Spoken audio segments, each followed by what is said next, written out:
I love Loon Day. It's maybe my favorite holiday. And there's nothing like sitting by a quiet lake in rural Wisconsin and with your beverage of choice and listening to that crazy sound.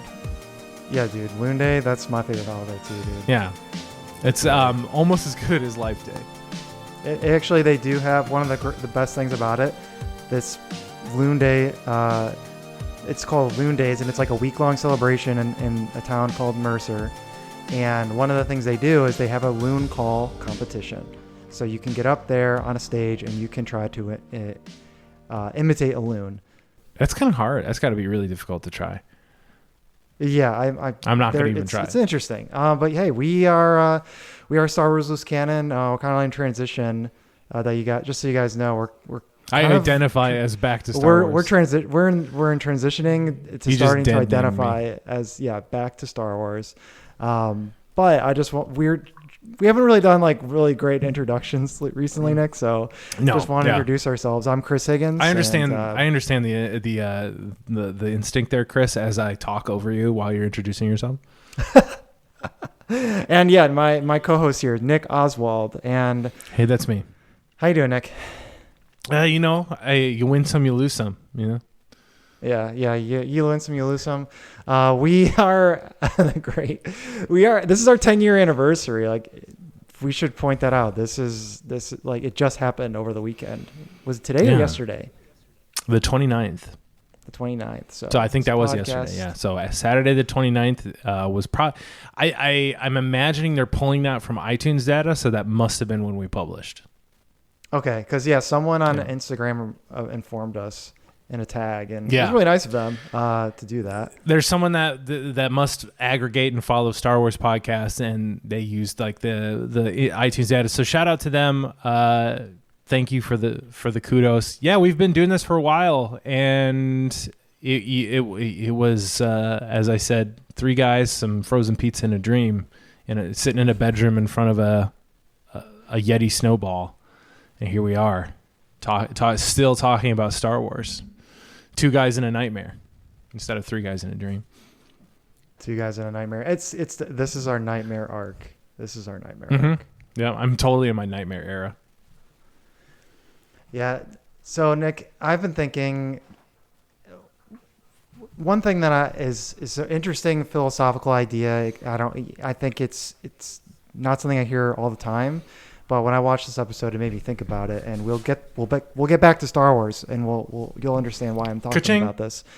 But I find that there aren't a lot of different jobs that you can have that provide a respectable living, like that can offer you like a good income, at least decent, right? Like enough to be like middle class, maybe even upper middle, or have upside, and also to like have a good community.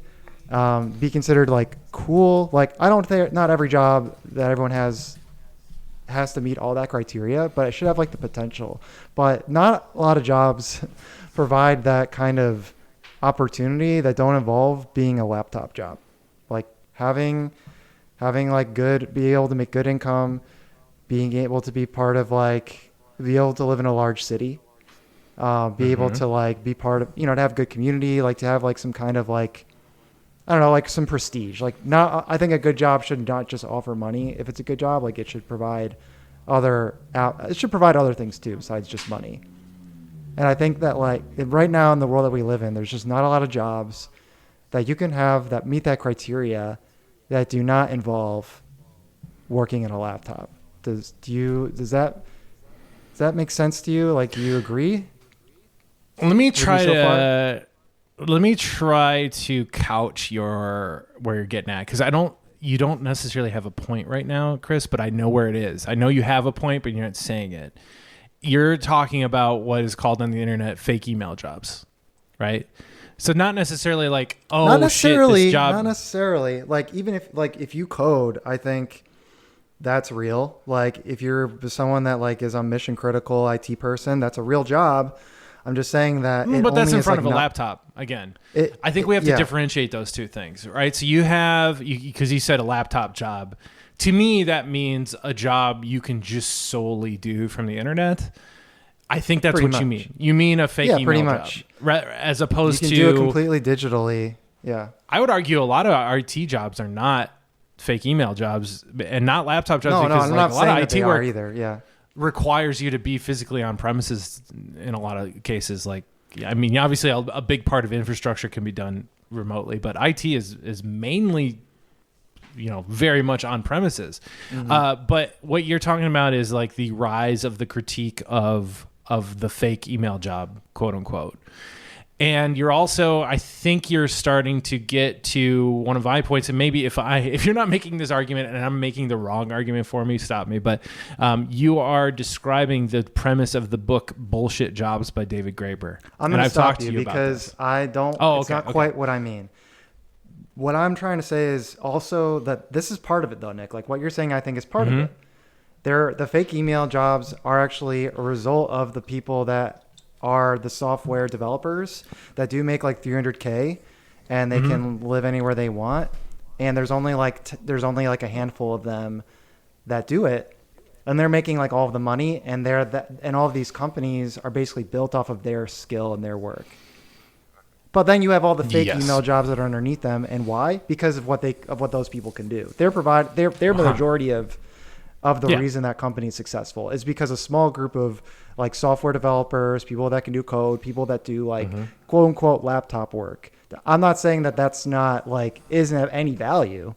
I'm just saying like the fact that it is such a narrow avenue for which you can get to that income is like through that one thing. And it's like, why doesn't everyone just try to do that one thing, right?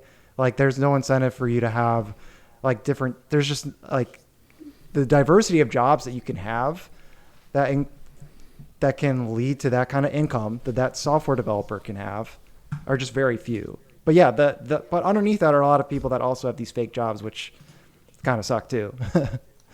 Yeah. So what is your position, I suppose? Yeah. Is you're saying there's no meaningful work outside of that, or / it's hard to make a living outside of that? It's really hard to make a living in anything that isn't what I just talked about. For the most, like you can make a living. You could be a plumber and make a living. Like no, for sure. In fact, there's the trades are hot. But for the most part, are you like, do you have the ability to be like someone who like kind of have a prestigious job? Like it's not going to offer a lot of prestige. Like it's not considered cool. Like no one's going to be like excited about the plumber, like in the group. Like it's just not. Yeah. And maybe your people are okay with that. But like, I guess what I'm trying to say is like a lot of jobs that we used to have that have been outmoded by like basically industrialization and like capitalism and like market forces. There's no such thing as like having a craft anymore. Yeah, I would agree. From a physical point of view, sure. Right. I think a lot of trade has been outmoded and outsourced, and that's a big problem with America is jobs have those kind of jobs that you're talking about have left. I am not someone who believes in the dignity of one job over the other. I think all work has dignity. Like you have to feed yourself and all that kind of stuff. So and what you're talking about is like the sexy, like, oh, he has a cool job. He works for one of the big tech companies that I can recognize, or right. There's only four company. He works for a company that I recognize. Like, let's say you're like in a big, you're in a marketing firm, or you work for advertising. Like those are like the cool suave jobs, that have cool offices that you never go to. What I think, what you're getting at is there is still a part of bullshit jobs in your argument. And I don't know if I have a position other than yours, right? And one of the things is the useful jobs / the ones that I immediately know have an impact on other people, i.e., let's say a garbage collector, let's say a teacher, let's say I'm trying to not do like cops and fire, because one, cops are divisive, and two, fire is easily like, oh, those are heroes, right? Right. Outside of saving people's lives, firefighters do fulfill a good need of infrastructure, whatever, all that other stuff. I'm talking about like the people that day to day affect your life, or at least did affect your life. I'm talking about teachers. Like, obviously I haven't been in school forever. I think there is not a stigma behind them, but there is the usefulness of your job should be enough for you. Like, you should know that you're making a difference, and then that should partly compensate you for, one, your lack of prestige that you're talking about, and two, your lack of income. Garbage men make pretty good money, I think. Teachers don't, but I think that's a part of the teacher thing, is like, at least you know you're touching lives, right? Like, you're doing something out of the goodness of your own heart, and that should be part of your compensation. Whereas, I'm nameless, faceless, talking into my computer every day. I know my societal impact, but let's shift to this. Your job is only as coherent as you can explain it to your grandfather. Yeah. You're a theoretical grandfather. Like, I tried to describe our affiliate job to my grandpa once, and I might as well have just been speaking Greek, right? The premises were hard to grasp, let alone the fine detail. Right. Yeah, I think that's a big part of it. I think like when it comes to automation and it comes to artificial intelligence, getting rid of fake email jobs and the stuff that people do at fake email jobs and streamlining that, I think that's good, because more clicks on your mouse, or like admin tasks, I think, like, and stuff like that, I'm okay with like automating. But when you talk about like something that at one point in time, it was like a craft and like an artisanship for someone to do, and it took like real skill, and it offered that person like a career, it offered a family, like it offered them like financial security, it offered them like a good place in society and like a respectable job. Not necessarily, they're going to be the richest person in the world because you have some sort of craft, but at least like it was like a place for a person to be and be like, cool, I have my own lane, I do something useful. I'm not good at computer stuff, it's not my thing, but I have this craft that I can do. At least there's a space for me. And now it's like, no, you just have to be a computer person. And even if that might not be the best place for you, you still have to do it. Now, I think there's a place for people that are like, hey, I am a computer person, this is where I want to be. That's great. I don't need to I'm not trying to say that they shouldn't have that. But I'm thinking it like would be better I just think I guess my greater point is that like a society or like a society, like a city or a town or a country would be better if like more different various types of skill sets, including like what people can do with their hands, could be utilized by the economy. Yeah, 100%. And globalization gets into that, right? And I'm not even trying to say from like, global conspiracy. I'm just saying the openness of our economy hurts the locals, right? It hurts. Yeah. 100%. Like there's a reason why if you go to do like a farm to table type thing, which we've done a couple of times recently, in Wisconsin, we went to did some agro-tourism, like literally like visiting dairy farms because they're cool. Dairy farms are amazing, by the way. Go see one, like incredible. You should see where your milk comes from. You should see where your cheese comes from. Because it's way different than you think it is. By the way, did you know the milk you buy in a grocery store was in a cow within 48 hours ago? Like at most, it was in a cow 48 hours ago. Probably less than that. More like 12 hours ago. It's crazy how these things can be done. There's enough dairy, at least in the Midwest, there's enough dairy farms that the infrastructure allows for that to be in a grocery store within 48 hours of it leaving the cow, which is insanity to me. It is. Because I think about like produce, and produce is not that. Produce is like on a truck from California for like 6 weeks, and we just get it at the tail end. We get it in the last like 8 days that it's ripe and before it falls apart. Where was I going with that? But hold on, Rick, I want to intervene for 1 second. And that's like when you take a road trip, if you've ever done that, you will see that there are a lot of towns that are small towns along the highway that have rundown buildings, old, and like no one's doing anything. Because why? Because they're no longer economically viable, and not because whatever you had locally that they were doing used to be important, and now it's not. Yeah. And let's just say, I don't know, man, I'm really bad on this kind of stuff because I think steel mills are still quite American. Like, I think we still get most of our steel from here. But let's say, I'll give the Rockford example, because Rockford used to be built around fasteners. So we are called Screw City. Screwed City is more like it. Right. Screw City, because a lot of our industry was around fasteners and screws and nails and rivets. And like, for some reason, like, we were a huge target in World War II. Like, I mean, not in the top 10, but like, if you took out Rockford, a lot of the infrastructure for building planes and maintaining bombs and shit would actually go through the toilet. So we were on the Nazis' radar for a while. If you could make it that far inland, right? Like, there's a reason why we're in the Midwest here, right?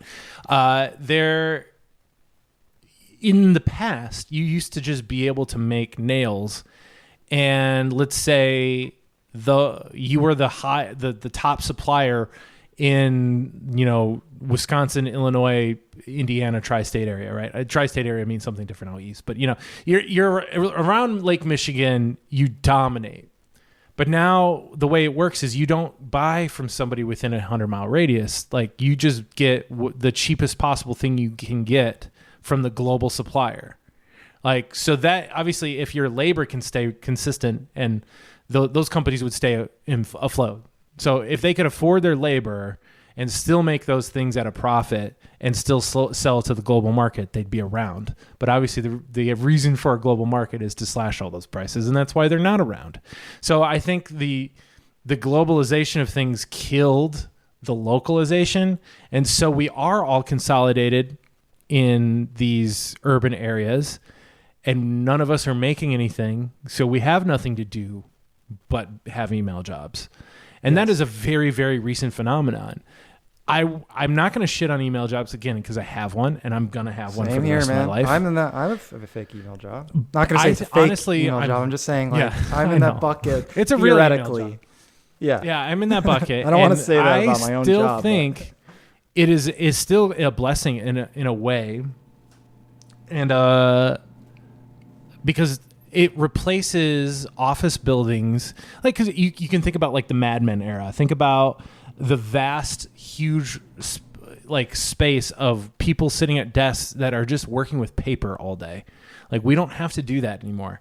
And that's one thing that I'm not afraid of AI. I'm not afraid of AI replacing my job, because first of all, if we could automate some of the things that we work with, we would have done it by now. And I think we're not going to. Honestly, some of the things are so complex and so human sensitive, we're not going to automate a lot of what we work with. However, we will automate the things that suck, and we will just move on to do the other things that are too hard for a computer to do. Yeah. I think that's why I'm not. And okay, maybe some things will go away, but yeah, like the cotton gin killed a lot of jobs too.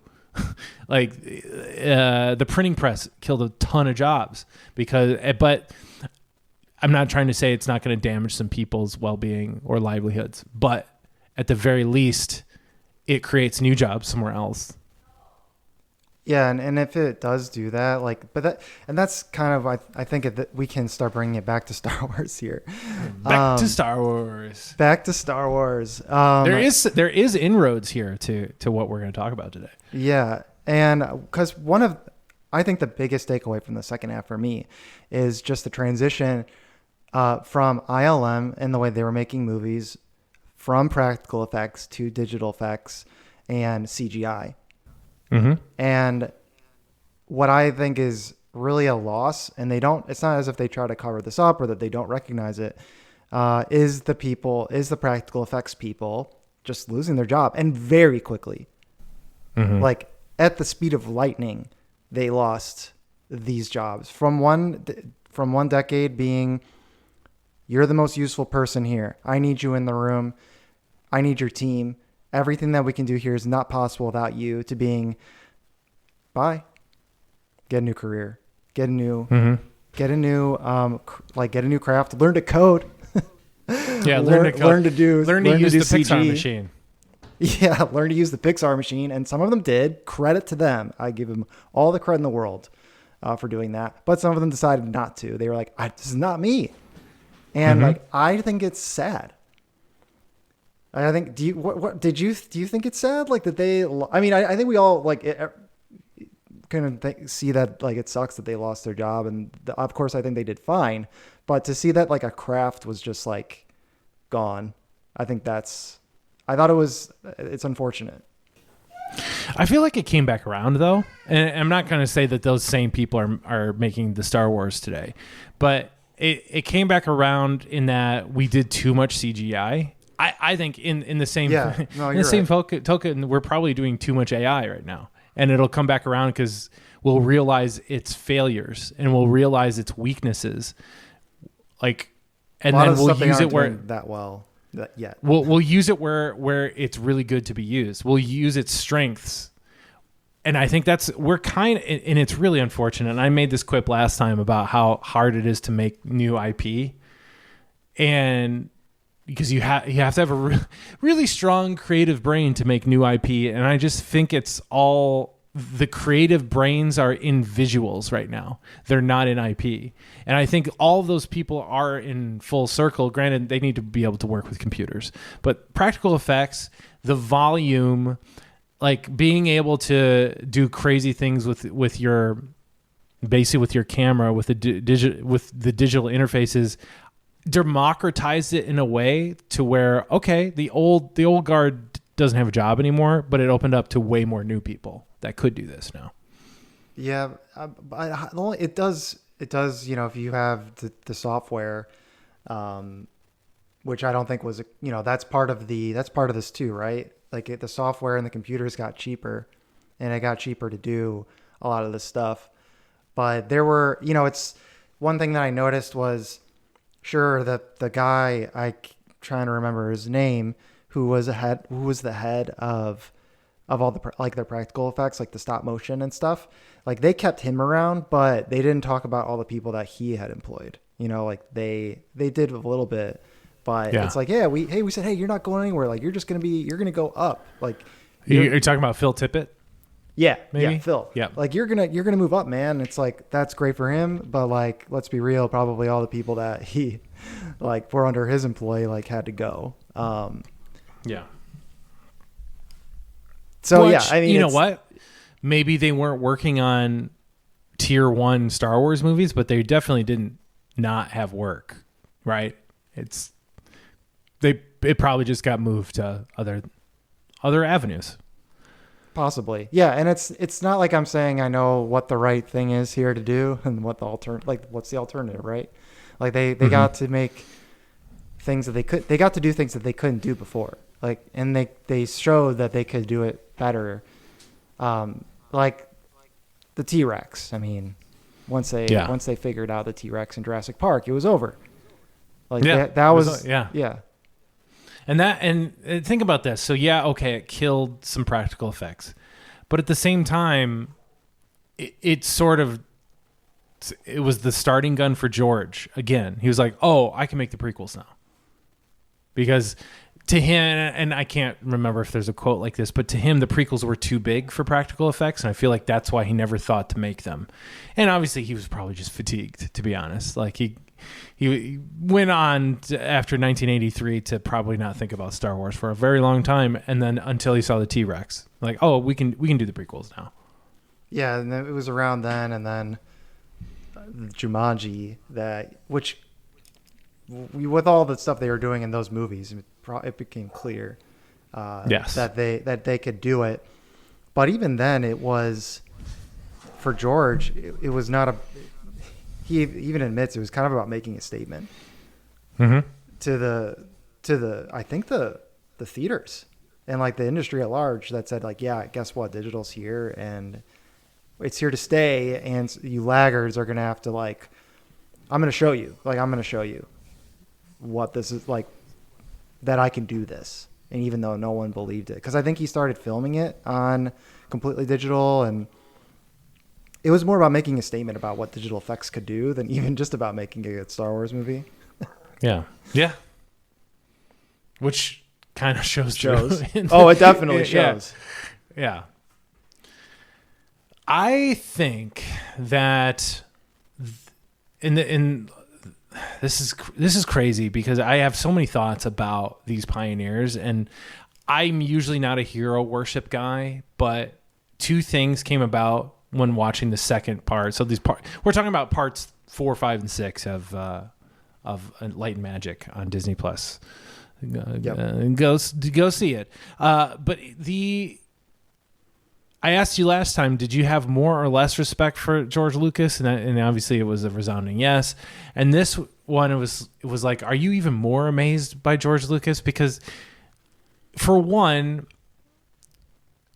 he is the Star Wars guy, right? Everyone thinks about George Lucas and you think of Star Wars. But on the other hand, he birthed so many things into the world that are now commonplace. And I'm not even talking about just movies. But I mean, think about like the whole thing of like, hey, we had this division that made a computer that was $100,000 called a Pixar, and then we sold it off as its own company, and Steve Jobs bought it, and then it got bought up by Disney, which, by the way, foreshadowing, right? Spinning off a company that gets bought by Disney, and then I let them keep the name because they thought it was cool. Like, it was just so funny to think about. Like, he birthed Pixar.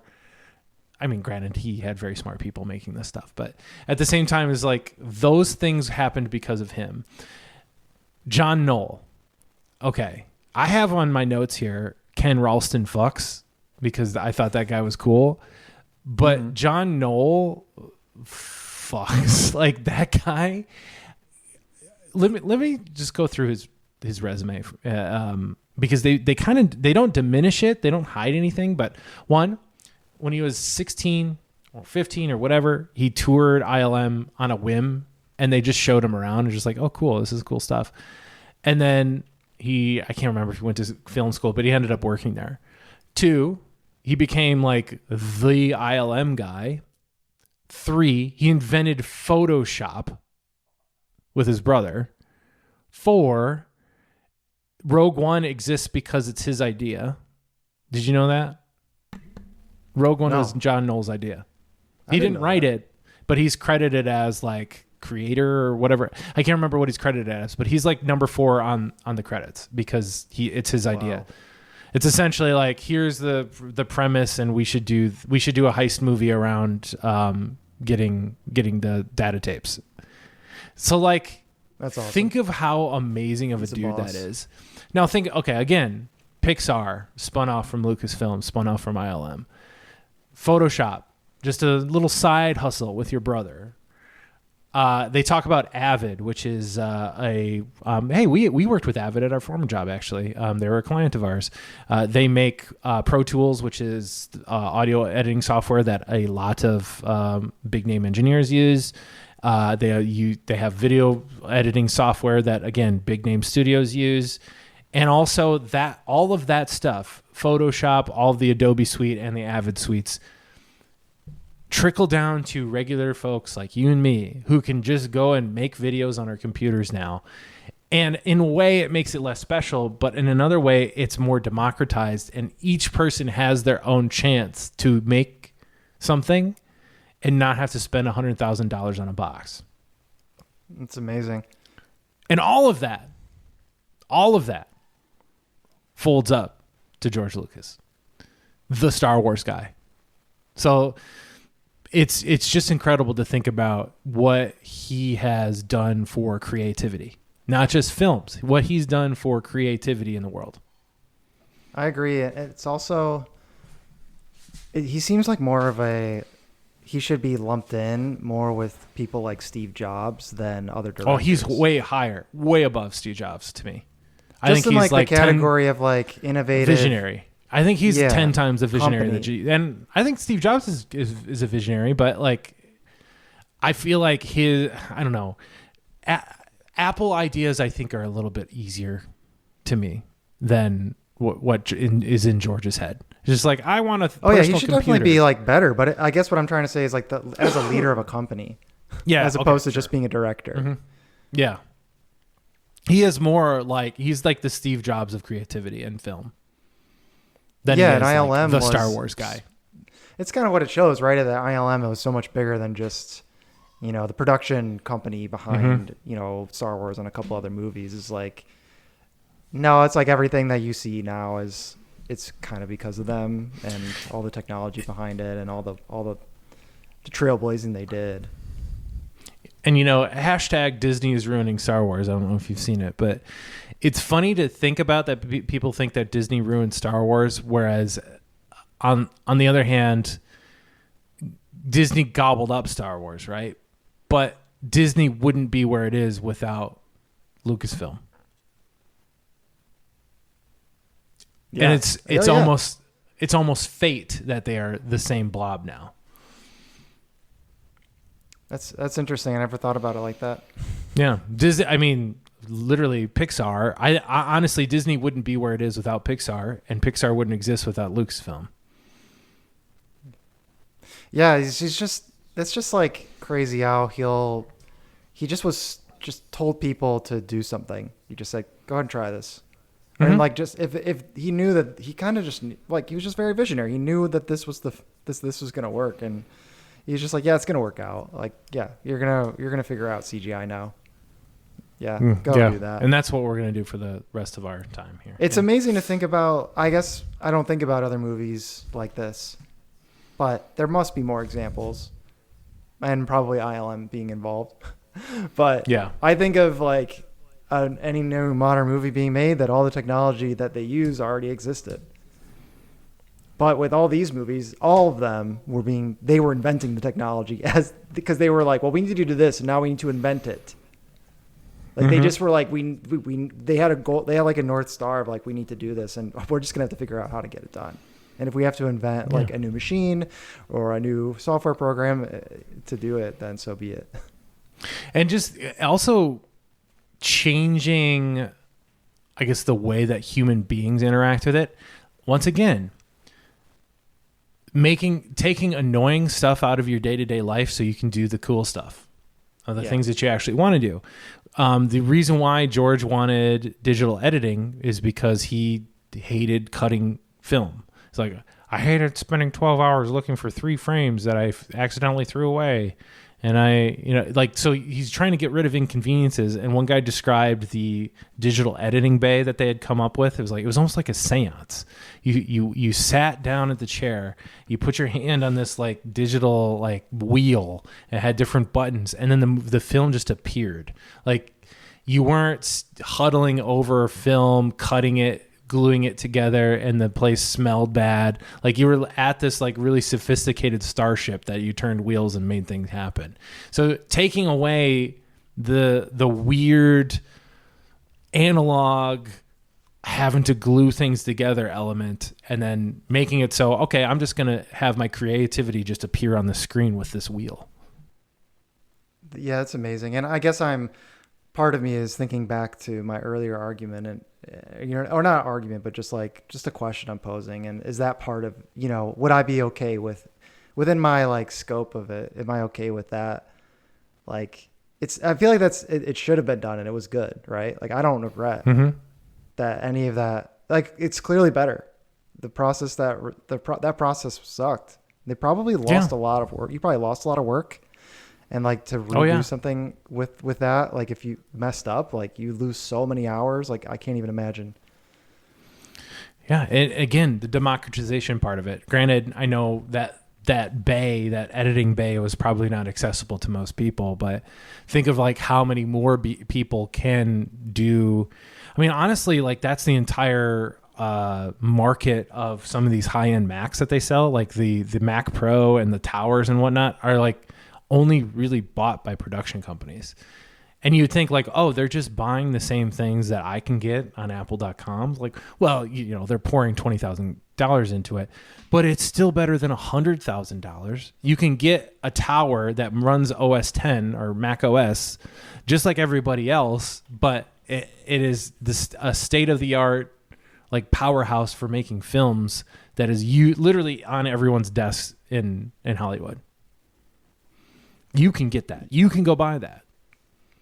This thing that I'm talking into right now, like, is so much more powerful than what they were working with. Like, nobody could have dreamed of this machine that is sitting on my desk right now. And we can make audio that sounds pretty decent, and you can splice it together on your computer. And then we put it, so it puts some people out of work. It puts some people who are very reliant on analog. I feel bad for them, and that's sort of the birthing pains of technology throughout our human existence. But at the same time, it made it even more accessible to everyone else. That's true. So I mean, there's the other end of it, right?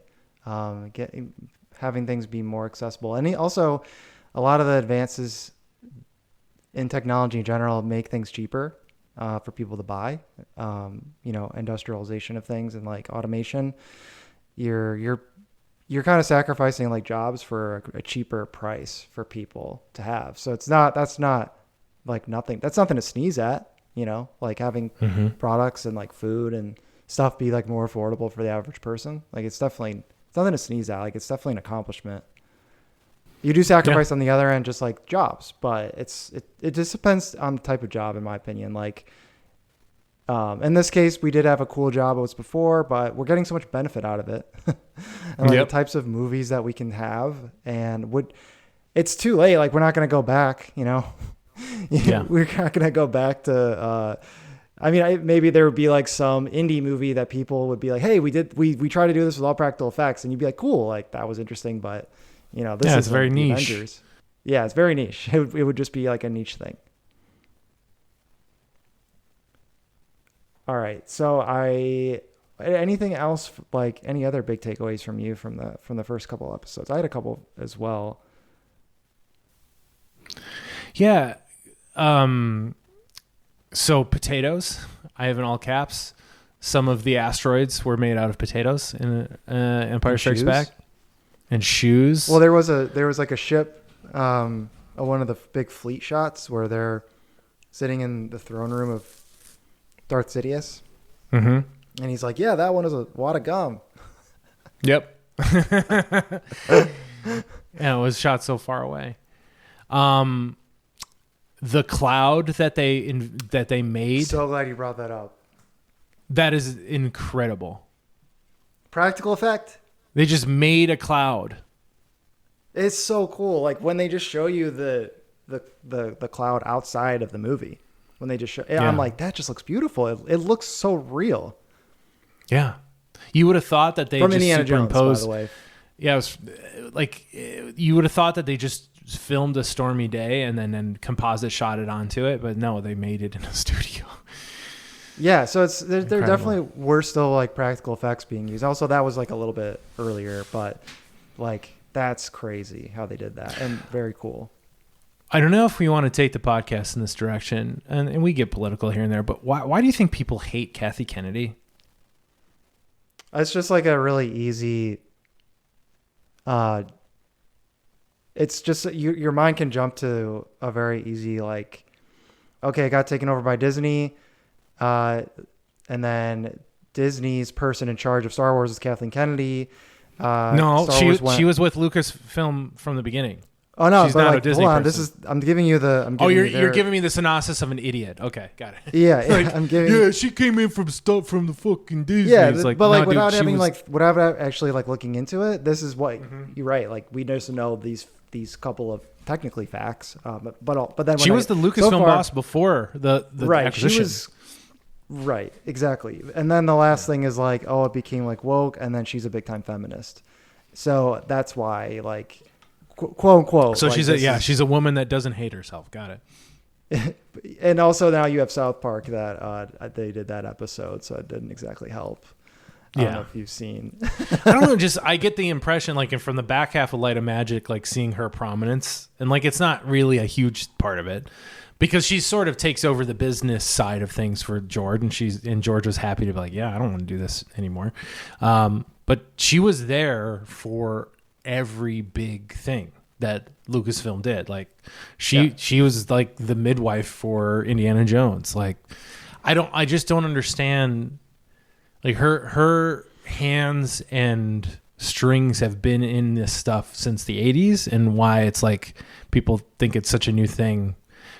She's not some plant. Like, I mean, people just don't know it. They don't know that. And those types of people you're talking about, they hate her for a shirt, I guess. Like she wore a shirt once that said like Star Wars is female or something, and like, oh my god, that means she sucks, Anyway, right. I think it's just so dumb. Like if you watch this and see like her accomplishments and just think, okay, why the hell would you hate this person? She's responsible or partly responsible, or a lot of things you love from your childhood hinged on her being involved in them.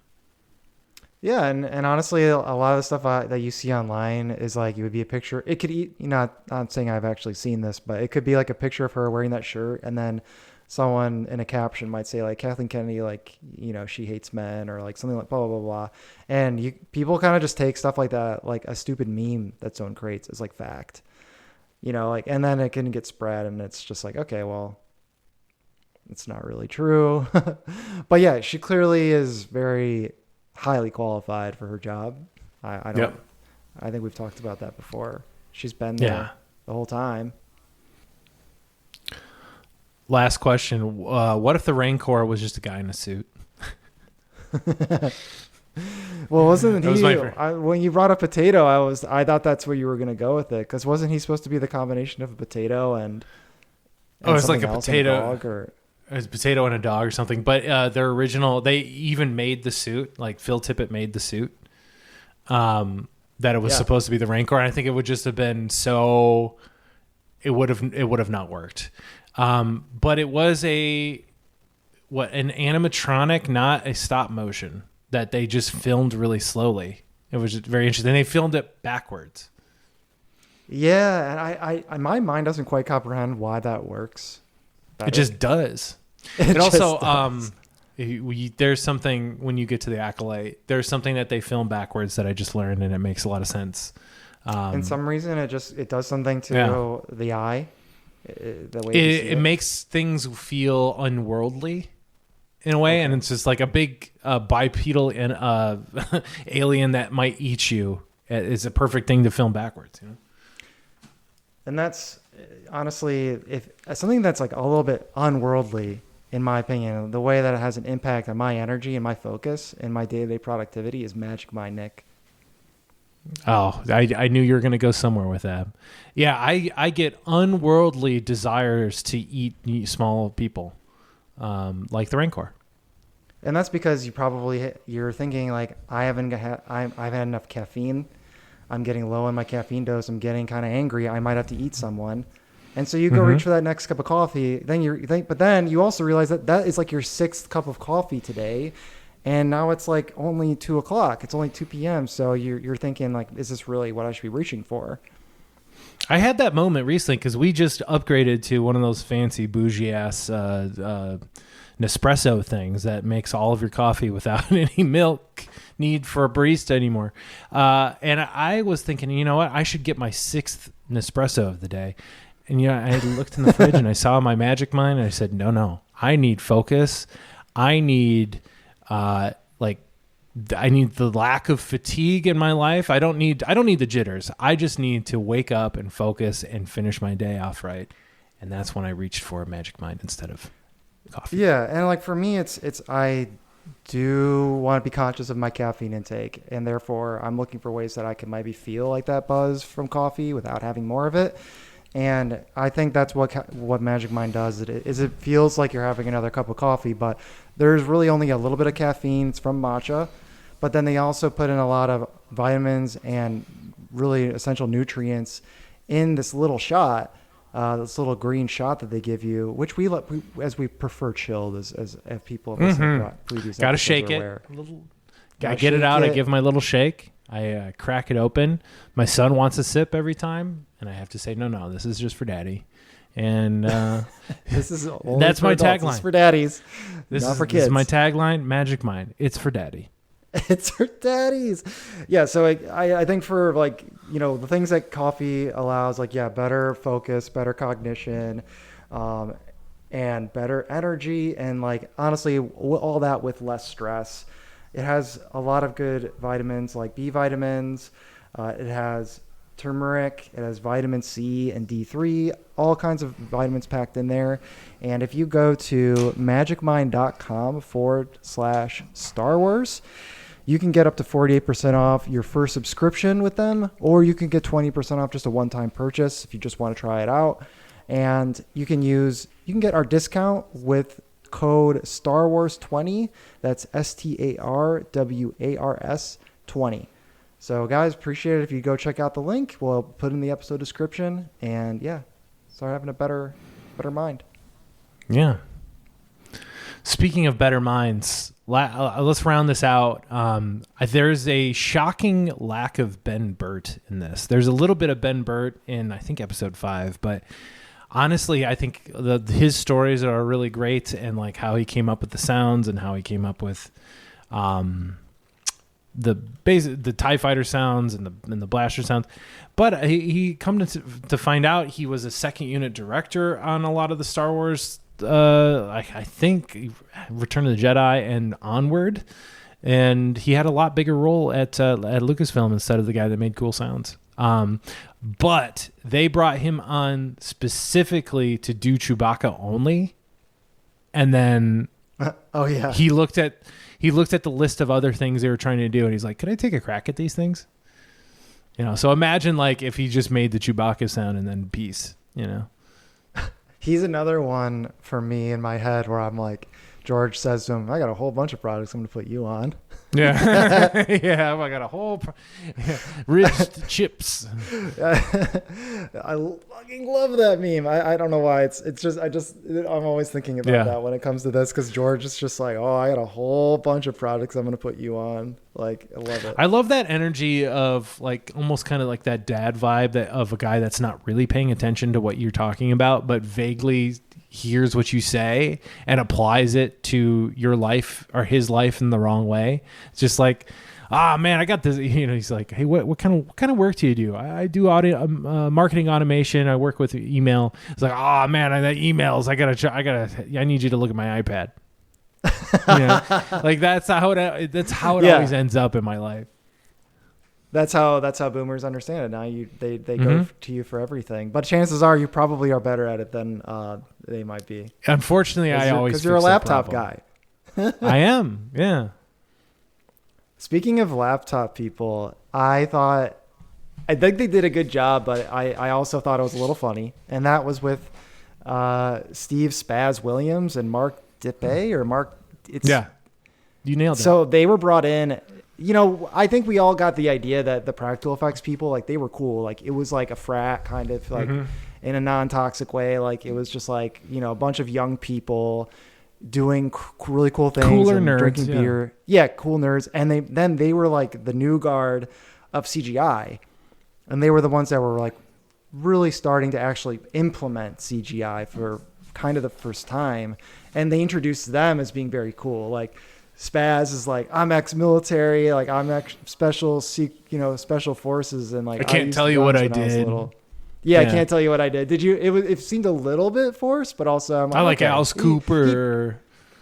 Like Alice Cooper, and like we're cool guys. Like I thought it seemed like they were trying to insert that narrative a little, but he also did seem. I mean, if you look at him, he does look not like your prototypical, laptop guy or computer guy. Yeah, and honestly, we owe a lot to that guy too. Again, he made the dinosaur look good, and George said, "Let's make the prequels," and here we are talking about the sequels and onward. And all. I also appreciate how it must have sucked for Phil or whoever was their practical effects guy at the time. Phil Tippett, but Spaz was doing it. He was trying to figure out how to animate the T-Rex under wraps. He wasn't telling anyone he was doing it. I appreciate that though. Like I respect that. I do, because I would do the same thing, because I wouldn't want anyone knowing it and no one having expectations. Am I remembering incorrectly? But did he have like shittier versions that he used to show people? Like, here's what I'm working on, and just to throw people off the scent that he had it figured out. I don't know, but that might be apocryphal. Yeah. But yeah, like people's like, oh, okay, great, looks nice, looks good, but like deep down he'd figured it out. And like, I'm sure, I think it took him a while, but he worked on that like without telling anyone, and I just like like I said, it must have sucked for Phil. It's like, he didn't even know that his job was potentially being replaced as like he was working on that. But it was also like, I kind of respect the game of not telling anyone you're doing it, because it's only just going to be a positive like if you tell people at the beginning that you're working on it, then there's comes expectations. Then it's like, okay, what's happening with this? And he just got to do it without anyone knowing. Yep. That guy rules. Yeah, no, he's like a corny Canadian guy, but he does rule, and he's again had a very pivotal role into where we look at cinema nowadays. Yeah. Hope he got paid well. There was also another thing that I think was important from this part 2, these last half of episodes, and like that was the fact that episode 6 felt like it was an obligation to be made. It did not feel like the way they talked about it was that, hey, yeah, like awesome, what we're doing here is crazy for film, and we're doing something unprecedented here, like it was with the first movie. And then by then it was just like, oh my god. Oh yeah, they were so like, I can't wait to take a vacation. It's been like so many years of doing Star Wars, like, and I'm literally dying. And George threw out so many practical effects too. Which guy said like it was starting to feel more corporate, like they were in a factory? Yeah, that 100%. He did say that. I can't remember what his name was, but yeah, he said it's around then it started to get more corporate, which is kind of inevitable. And then they chilled out after that. It seemed like it was almost like, ILM was Star Wars Inc. in a way. Just like, hey, let's go down to the Star Wars factory and let's make the 6th one, or well, in this case, the 3rd one. And then when they were done, and this was the concern I brought up in our last episode, like I can't, how can you put that many hours in and grind so hard 7 days a week for a couple of years and then just like you're out of a job? But like at the same time, I think they're all like, cool. I'm very happy to be laid off. And never mind. Indiana Jones comes out. I guess I have a job again. And I think there was like a bit of a relief that they weren't working for Star Wars anymore. Yeah, I think it's one thing if you feel comfortable about where you're at, and like if you got enough money, and like you're like there's another thing coming around, which they probably did. But even so, just going from that routine, and like it'd be like being in the trenches and being brought back from war, kind of like, okay, now I just go home and what do I do? Like that's hard. It's hard, Nick. You go from doing marketing automation every day, and then one day someone says, Nick, you don't have to do that. I mean, how would you function? I don't know. I honestly think about this sometimes because I think about like where would I pivot next? Like I've pivoted a small amount in this role that I've taken on. And like, it's really hard for me to exit the day-to-day minutia of doing the marketing and doing the automation. Whereas like, where would I go to be more project-based? I don't know.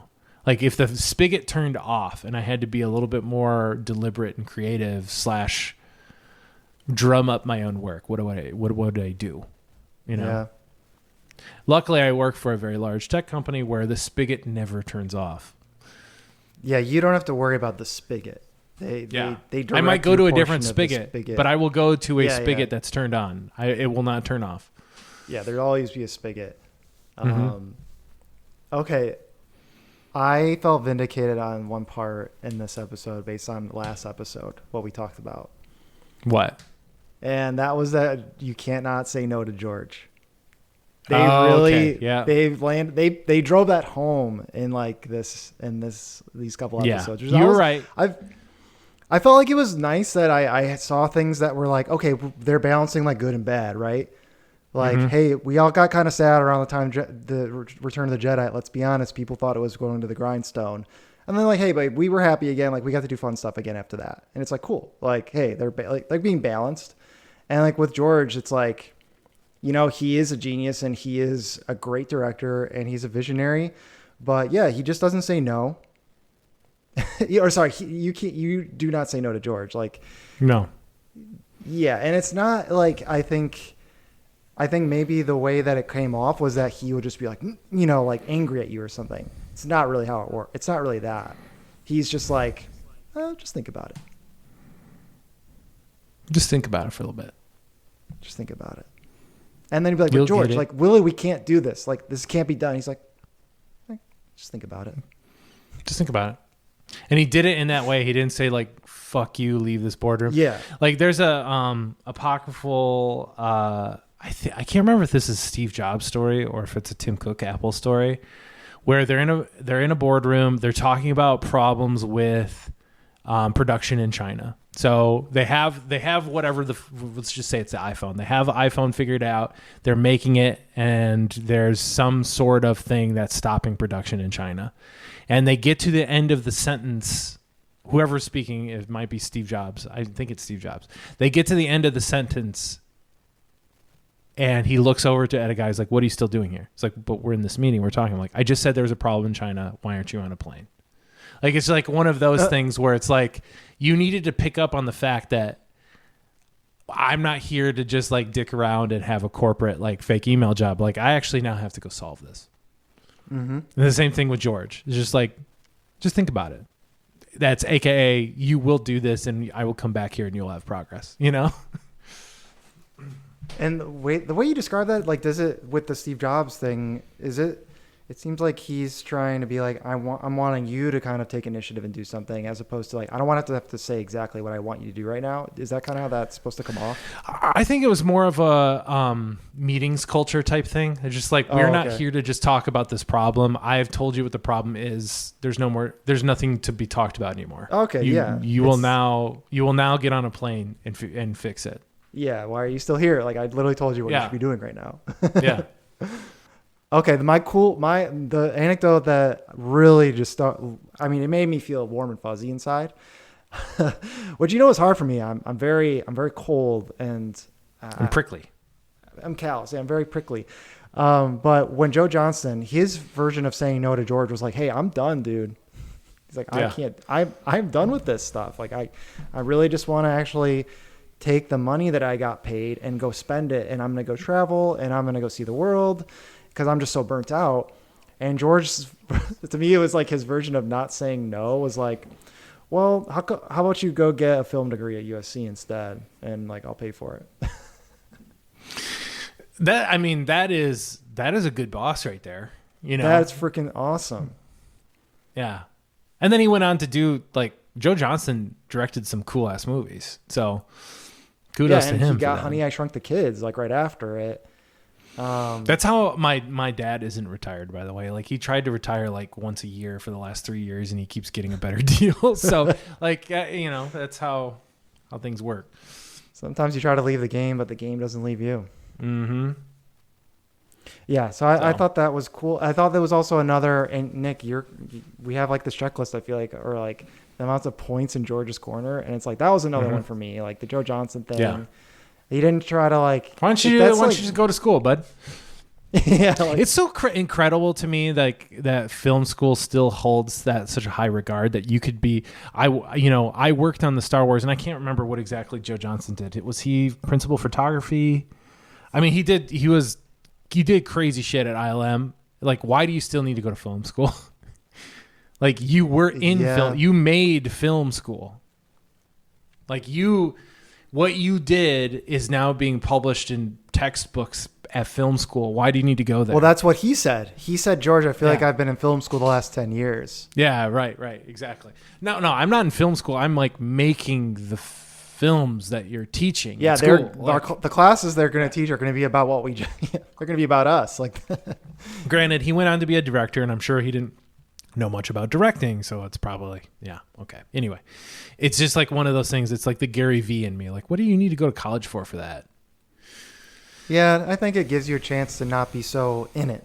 Like, it's not. You can be impassive, or you can relax a little bit. Go watch some films and talk about them in a dark room with other nerds, like for 3 or 4 That's what years. George wanted to do. Like, he just like with Indiana Jones, he just wanted to be like, can I just like kind of be like, hey, here's a good idea. Why don't you make James Bond? He's an archaeologist. Why don't you make the faces melt? Yeah. Why don't you make the faces melt? Like, he doesn't want to be like in the he doesn't want to be against the grindstone all the time either. Make him like James Bond, but he's wears leather hat and a whip instead of shaken, not stirred. He gets chased by a big ball.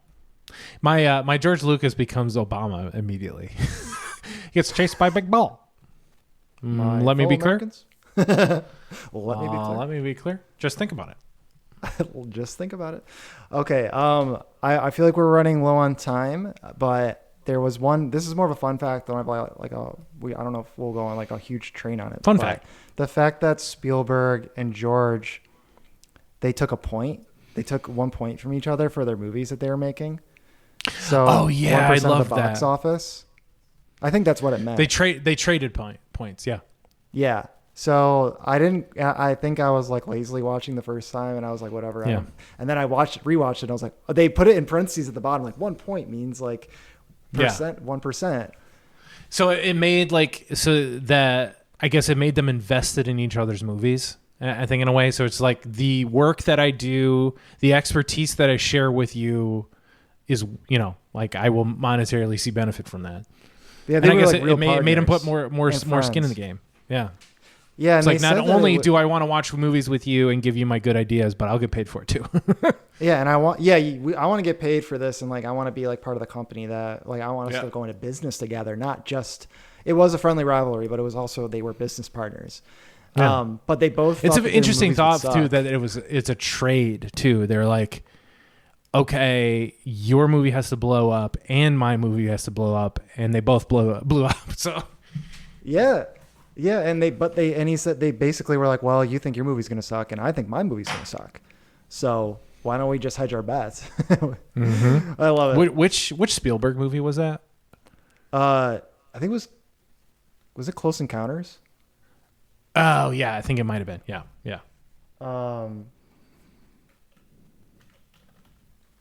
Yes, it was Close Encounters, which I don't think I've seen. I think you're right. So let's just wrap things up, Nick. I think first of all, cloud effects, very cool. I think that's probably the biggest takeaway is like cloud effects are dope. Clouds are cool. Yeah. Clouds are cool. Joe Johnston fucks. Ken Ralston fucks.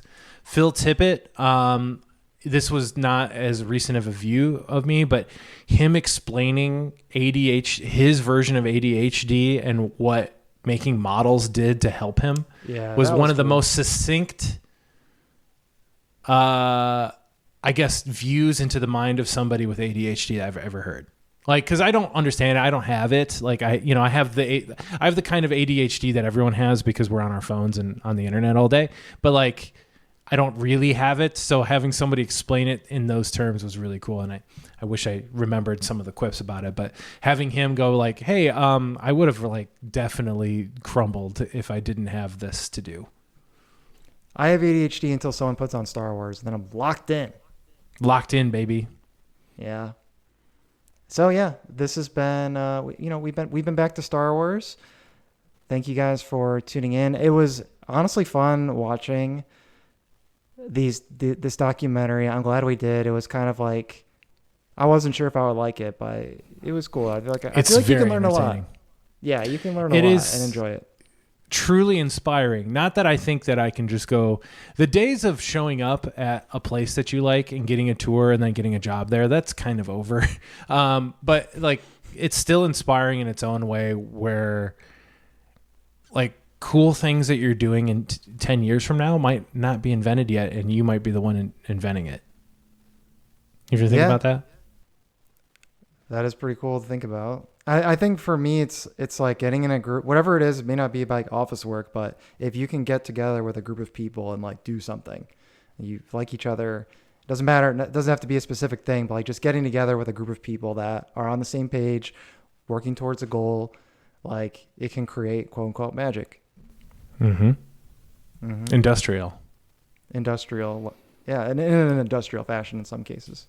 Mm-hmm. All right, folks. All right. We were back to Star Wars. We got there. We got back to Star Wars eventually after 20 minutes of whatever that was.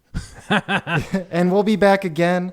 But before we leave, don't forget to check out Magic Mind, guys. Get that 20% off. One-time order, get 48% off of subscription. Just go to magicmind.com/Star Wars. And at checkout, use the promo code StarWars20 to get that discount. And we would really appreciate that. And without further ado, you guys all have a great week. And may the force be with you. Love you. Love you. Bye.